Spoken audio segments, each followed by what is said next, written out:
Everyone, most welcome in Indian agricourse channel.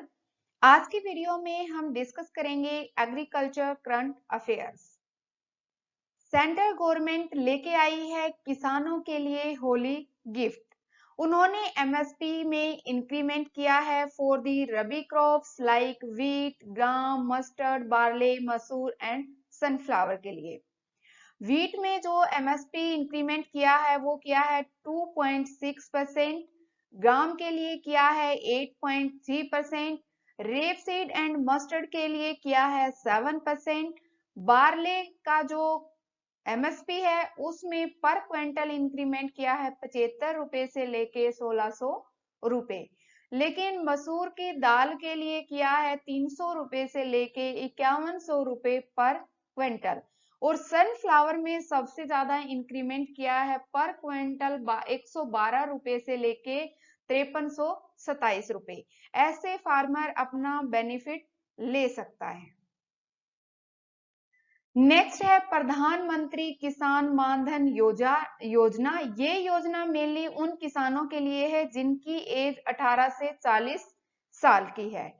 उनको किसी भी ग्रामीण बैंक में जाके अपना अकाउंट ओपन करवाना होगा और वहां जाके उसमें 55 रुपए से लेके 200 रुपए तक का कंट्रीब्यूट पर मंथली करना पड़ेगा। और जब उनकी उम्र 60 साल की हो जाएगी उसके बाद उनको या तो महीने में 3000 रुपए पेंशन या फिर एक साल में 36,000 पेंशन ऐसे मिलनी स्टार्ट हो जाएगी। वो किसी भी कॉमन सर्विस सेंटर पे जाके इस फॉर्म को फिल कर सकते हैं या फिर अपने आप वो इस साइट पे या इस लिंक पे जाके वहां पे अपना फॉर्म अप्लाई कर सकते हैं और इस योजना का और बेस्ट योजना का फायदा किसान उठा सकते हैं। ये है एग्रीकल्चर मिनिस्ट्री का कुछ डाटा जो लास्ट ईयर है या फिर अब की बार जो एक्सपेक्टेड डाटा है वो शो किया गया है। फ्रूट प्रोडक्शन का ओवरऑल जो वेजिटेबल प्रोडक्शन है या फिर टोटल हॉर्टिकल्चरल क्रॉप के प्रोडक्शन में इंक्रीमेंट हुआ है या फिर प्रोडक्शन डिक्रीज हुआ है। तो जो मैंगो का प्रोडक्शन है वो लास्ट ईयर था 20.26 मिलियन टन। तो अब की बार जो प्रोडक्शन है उसमें थोड़ा सा इंक्रीमेंट हुआ है, वो प्रोडक्शन आया है 21.12 मिलियन टन। इसके प्रोडक्शन में इंक्रीमेंट आया है 4.24% समथिंग। लेकिन जो मस्क मेलन का प्रोडक्शन था वो प्रोडक्शन लास्ट ईयर से कम हो गया है और वो आया है, एक्सपेक्टेड है वो 1.30 मिलियन टन के अराउंड होगा। ऐसे ही जो वाटरमेलन है उसका प्रोडक्शन लास्ट ईयर हुआ था 3.15 मिलियन टन, लेकिन अब इस टाइम पे जो एस्टिमेटेड है वो है 3.12 मिलियन टन। बट जो बनाना का प्रोडक्शन है वो लास्ट ईयर से अब की बार एक्सपेक्ट ज्यादा किया जा रहा है कि ज्यादा प्रोडक्शन होगा। लास्ट ईयर प्रोडक्शन था 32.59 मिलियन टन, लेकिन अब की बार एक्सपेक्टेशन में है कि इंक्रीमेंट होगा 33.75 मिलियन टन के अराउंड प्रोडक्शन बनाना का हो जाएगा। जो टोटल फ्रूट प्रोडक्शन है उसमें इंक्रीमेंट हुआ है 1.2 मिलियन टन से 1.322 मिलियन टन तक प्रोडक्शन हो सकता है इस ईयर। जो टमाटर है, टमाटर के प्रोडक्शन में भी थोड़ा हल्का सा डिक्रीमेंट आया है, उसका प्रोडक्शन भी हल्का सा कम हुआ है। लास्ट ईयर उसका प्रोडक्शन था 21.17 मिलियन टन, लेकिन जो अब एक्सपेक्ट किया जा रहा है वो है 20.14 मिलियन टन। लेकिन ऑनियन का प्रोडक्शन थोड़ा सा इंक्रीज हुआ है, वो है लास्ट ईयर था 26.09 मिलियन टन से 26.29 मिलियन टन का प्रोडक्शन एक्सपेक्ट किया गया है इस ईयर। लेकिन जो पोटैटो है, आलू है, उसके प्रोडक्शन में काफी इंक्रीमेंट आया है। उसका प्रोडक्शन लास्ट ईयर था 48.56 मिलियन टन, लेकिन इस ईयर जो एक्सपेक्टेशन है वो 53.11 मिलियन टन तक की मानी गई है। तो ओवरऑल जो वेजिटेबल का प्रोडक्शन था वो 188.90 मिलियन टन से बढ़ के कितना हो गया है, माना गया है 93.60 मिलियन टन हो जाएगा। और जो टोटल हॉर्टिकल्चर क्रॉप प्रोडक्शन था वो 320.76 मिलियन टन था लास्ट ईयर 2019-20 में, लेकिन 2020-21 में इसका प्रोडक्शन क्या है, एक्सपेक्ट किया गया है बढ़ जाएगा और वो हो जाएगा 326.57 मिलियन टन। अब बात आती है green house gas emission from agriculture sector. जो प्रेजेंट डाटा है एग्रीकल्चर सेक्टर से वो है सबसे ज्यादा जो कंट्रीब्यूशन है ग्रीन हाउस गैस एमिशन में वो है 25% from electricity and heat production से, 24% है एग्रीकल्चर सेक्टर से और लैंड यूज एरिया से। लेकिन जो इंडस्ट्री है, इंडस्ट्री में केवल 21% ही कंट्रीब्यूट होता है ग्रीन हाउस गैसेस में in comparison to the electricity. लेकिन ट्रांसपोर्टेशन जो कंट्रीब्यूट करता है ग्रीन हाउस गैस एमिशन में वो है 14%, और बिल्डिंग्स से जो ग्रीन हाउस गैस एमिट होती हैं वो होती हैं अप्रोक्सीमेटली 10%, और अदर जो फैक्टर रह गए हैं जितने अदर जो रहे हैं वो है 6% उनका कंट्रीब्यूशन है ग्रीन हाउस गैस एमिशन में। मेनली जो ग्रीन हाउस गैसेस हैं वो हैं nitrous oxide, carbon dioxide and methane.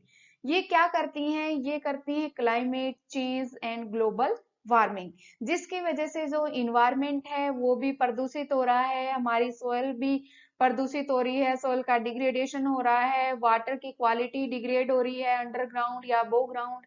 ठीक है, तो ये सभी प्रॉब्लम हम क्या कर रहे हैं, फेस कर रहे हैं डे बाय डे।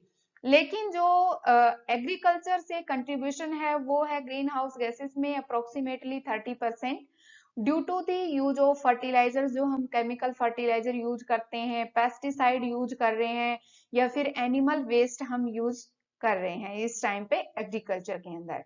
तो इसमें से 30% में से 42% है फ्रॉम क्रॉप प्रोडक्शन से, और सबसे ज्यादा इसमें है लाइव स्टॉक जो एमिट करता है ग्रीन हाउस गैसेस, वो है 58%। तो कुछ टेक्निक्स हैं जो जिनके फॉलो करके हम ग्रीन हाउस गैस एमिशन को कम कर सकते हैं। उसमें जो बेस्ट टेक्निक है वो ऑर्गेनिक फार्मिंग टेक्निक है, जिसमें हम विदाउट केमिकल का यूज, पेस्टिसाइड का यूज नहीं करते हैं और वेजिटेबल्स का, फ्रूट्स का, फूड ग्रेन्स का प्रोडक्शन ले सकते हैं। दूसरा जो इम्पोर्टेंट पॉइंट है वो है रिन्यूएबल पावर रिसोर्सेज। जो रिसोर्सेज कभी खत्म नहीं हो सकते, हमें ज्यादा से ज्यादा उन रिसोर्सेज का यूज करना चाहिए, उन रिसोर्सेज को यूज में लाना चाहिए। फिर है ऑर्गेनिक मैन्योर या पेस्टिसाइड को राइट टाइम पे, राइट प्लेस पे और राइट अमाउंट, कितना रेट उनका लेना है, इतना यूज करके, इन जो टेक्निक्स है इनको फॉलो करके हम ग्रीन हाउस एमिशन को कम कर सकते हैं। फिर अनदर जो इम्पोर्टेंट पॉइंट है वो है crop diversification.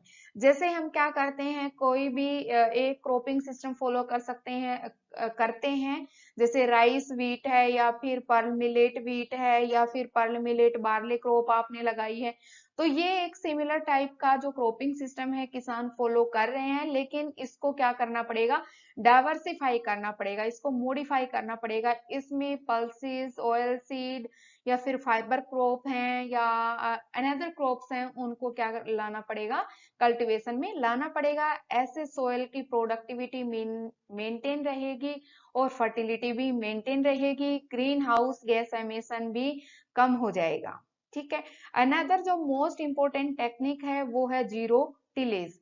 Zero tillage technique ऐसी है जिसमें विदाउट एनी टिलेज के किसान क्या कर सकता है, सोइंग कर सकता है किसी भी क्रॉप की, तो उससे जो एमिशन है ग्रीन हाउस का वो क्या हो जाता है, कम हो जाता है।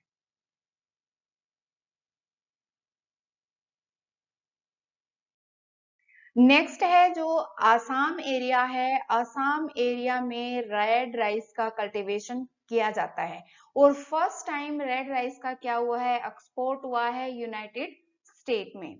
तो जो रेड राइस है वो रिच है आयरन में, और इसको अनदर नाम से भी जाना जाता है, वो नाम है बुआ धान। ठीक है, और इससे जो लाइवलीहुड है फार्मर्स की, ब्रह्मपुत्रा जो फ्लड प्लेन्स के जो फार्मर्स हैं उनकी लाइवलीहुड अच्छी हो सकती है, इम्प्रूव हो सकती है। इसका जो कल्टीवेशन किया गया है वो किया गया है without use of synthetic compounds, जो केमिकल्स हैं, फर्टिलाइजर्स हैं, उनका यूज नहीं किया गया। इसका एक्सपोर्ट में मेन जो काम रहा है वो रहा है एपेडे का।